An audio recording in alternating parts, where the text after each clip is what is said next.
नमस्कार। प्रभा साक्षी news network के खास चुनावी कार्यक्रम कौन बनेगा गुजरातना सरदार में आप सभी का स्वागत है। गुजरात में विधानसभा चुनाव प्रचार में बीजेपी ने अपने सभी दिग्गजों को उतारते हुए पूरा प्रचार ही भाजपामय कर दिया है।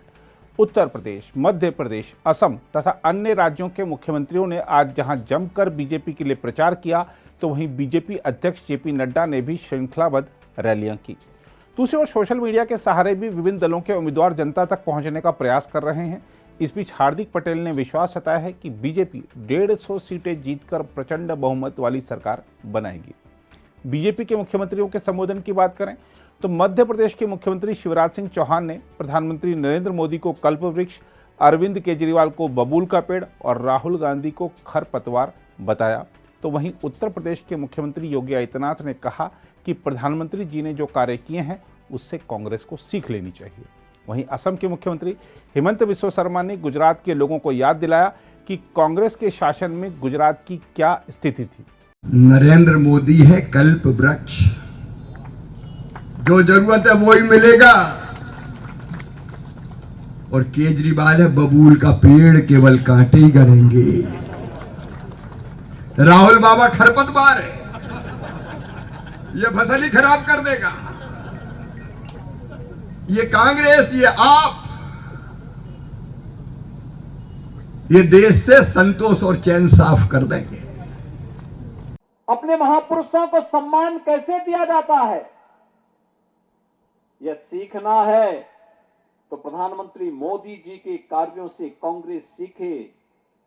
कांग्रेस ने सरदार वल्लभ भाई पटेल को कभी सम्मान नहीं दिया, बाबा साहब भीमराव अंबेडकर को सम्मान नहीं दिया, केवल राजनीति करती रही, सम्मान देने में हमेशा कोताही बरतती रही।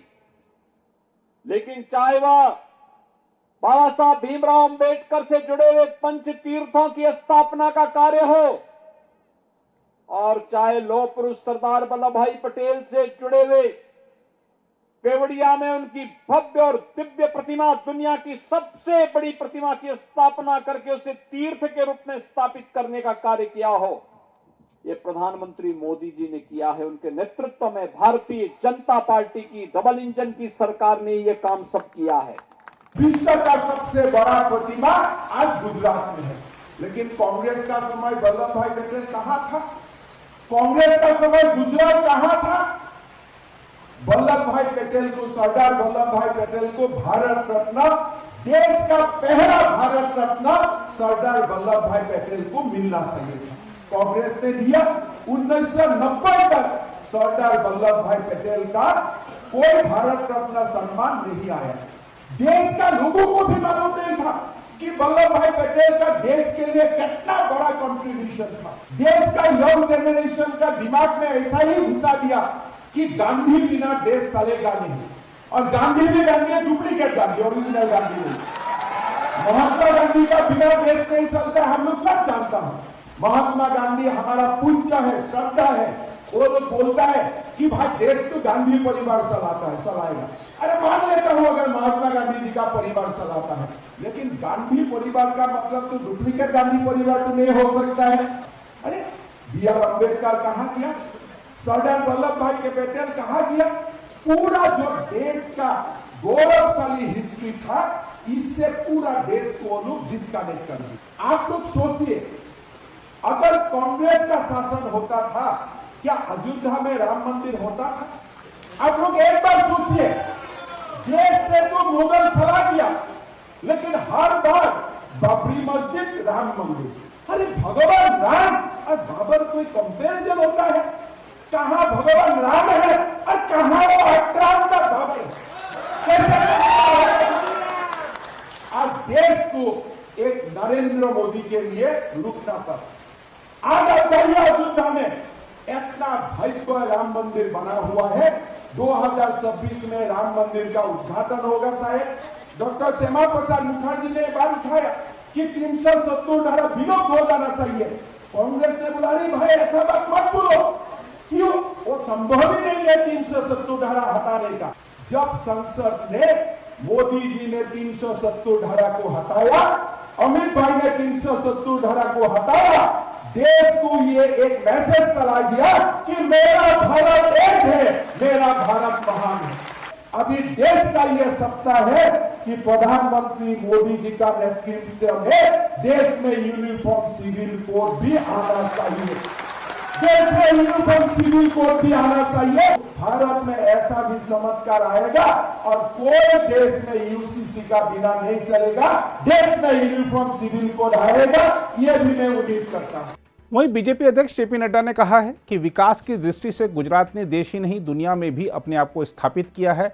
उन्होंने कहा कि आज हम विकास की बात करते हैं तो उसका मतलब होता है गुजरात मॉडल। नड्डा ने कहा कि बीजेपी ने सबका साथ, सबका विकास और सबका विश्वास के मंत्र पर काम किया है। हम यह भी कह सकते हैं कि विकास की दृष्टि से गुजरात ने देश ही नहीं दुनिया में अपने आप को स्थापित किया है।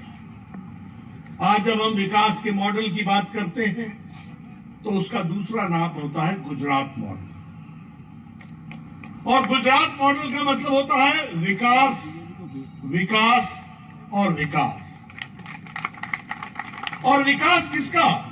सबका। बड़े बड़े पार्टियों ने सरकार को दिशा देने का प्रयास किया, लेकिन जितने भी राजनीतिक दल आए उन्होंने वोट बैंक की राजनीति की। ये मेरा, ये पराया, ये उनका, ये हमारा, ये नदी के उस पार, ये नदी के इस पार, ये ऊंची जाति का, ये फलानी जाति का, ये इस जाति का, ये उस जाति का। देश में ये भारतीय जनता पार्टी है जिसने मोदी जी के नेतृत्व में सबका साथ, सबका विकास, सबका विश्वास, सबका प्रयास। उधर बीरगांव विधानसभा सीट से बीजेपी उम्मीदवार और पाटीदार नेता हार्दिक पटेल ने विश्वास जताया है कि विधानसभा चुनाव में बीजेपी 150 सीटों से ज्यादा सीटें जीतकर इतिहास रचने जा रही है। उन्होंने कहा है कि मोदी जी के विकास मॉडल को जनता पसंद कर रही है। कठिन रास्तों पे चलना हम हर वक्त इसमें ही सफल हुए हैं। तो इस सीट से भी 10 साल से भले ही कांग्रेस हो, लेकिन इस सीट पे मेरी ये जन्मभूमि है, मेरी ये कर्मभूमि है, मेरी ये मातृभूमि है। तो निश्चित रूप से यहाँ के लोग हमें स्वीकारना चाहेंगे। और जिस तरह से पिछले 5 महीनों से यहाँ सोशल वर्क के माध्यम से लोगों का काम किया है, तो यहाँ के लोगों को भी ये लगता है कि नौजवान है, ये हमारा काम करेगा। तो 10 साल का जो सूखा है विकास का, उस विकास के सूखे को हरा भरा करने का काम करेंगे।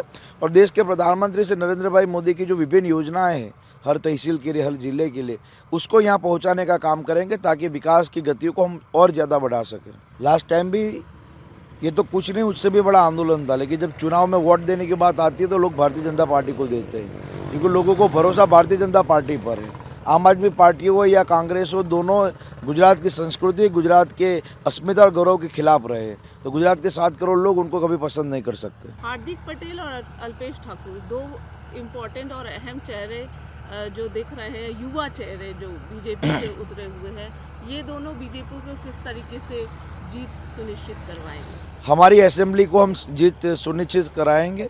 बाकी तो पूरे प्रदेश में 150 के ज़्यादा सीटों के साथ बहुमत के साथ सरकार बनने जा रही है। हम तो इस छोटे से यज्ञ में हम अपना ओहम करने के लिए आए हैं। कांग्रेस की बात करें, चूंकि आप कांग्रेस में रहे हैं, कांग्रेस लगातार भारत जोड़ो यात्रा कर रही है, लेकिन हालांकि अभी तक गुजरात तक नहीं आई है। लेकिन कांग्रेस यहाँ पर क्या लगता है, जीत का दावा कर रही है? पहले कांग्रेस जोड़ने की यात्रा कर ले। नहीं, अभी राहुल गांधी तो यहाँ पर आने की बात भी कर रहे हैं, तो आपको क्या लगता चुनाव के बाद आएंगे या चुनाव से पहले? नहीं, चुनाव के पहले ही आने की बात कर रहे हैं, तो आपको क्या सवाल ये है कि गुजरात के लोग कांग्रेस को सुनना नहीं चाहते। मैं रहा हूँ कांग्रेस में, मुझे मालूम है जिस कांग्रेस ने हर वक्त गुजरातियों का अपमान किया है, गुजरात की अस्मिता और गौरव पर सवाल उठाए, उस कांग्रेस को गुजरात के लोग कभी स्वीकार नहीं कर सकते। उधर गुजरात में अगले महीने होने वाले विधानसभा चुनाव के प्रचार और मतदाताओं को आकर्षित करने के लिए राजनीतिक दलों के हजारों कार्यकर्ता व स्वयंसेवक सोशल मीडिया मंचों का भरपूर इस्तेमाल कर रहे हैं। गुजरात की सत्तारूढ़ भारतीय जनता पार्टी के सोशल मीडिया मंच फेसबुक, यूट्यूब, ट्विटर और इंस्टाग्राम पर अपनी बड़ी संख्या में फॉलोअर्स हैं और वह इन मंचों पर जोर शोर से प्रचार कर रही हैं, जबकि कांग्रेस और आम आदमी पार्टी जमीनी स्तर पर मतदाताओं तक पहुंचने के लिए बड़े पैमाने पर व्हाट्सएप का इस्तेमाल कर रही हैं। बीजेपी का सोशल मीडिया अभियान पिछले 2 दशकों में गुजरात में पार्टी के नेतृत्व वाली सरकार की उपलब्धियों को रेखांकित करने पर केंद्रित है। उल्लेखनीय है कि प्रधानमंत्री नरेंद्र मोदी 2001 से 2014 तक गुजरात के मुख्यमंत्री थे। बीजेपी ने गुजराती गौरव के भावनात्मक मुद्दे पर जोर देते हुए हाल ही में आ गुजरात में बनाव्यू 6 यानी यह गुजरात मैंने बनाया है अभियान शुरू किया। कांग्रेस के एक पदाधिकारी ने बताया कि उनकी पार्टी उस दौर की यादें ताजा करने की कोशिश कर रही है जब राज्य में उसका शासन था, राज्य के विकास के लिए उसकी सरकारों ने कितना कुछ योगदान दिया और कैसे बीजेपी ने अपने 27 वर्षों के शासन में कुछ नहीं किया।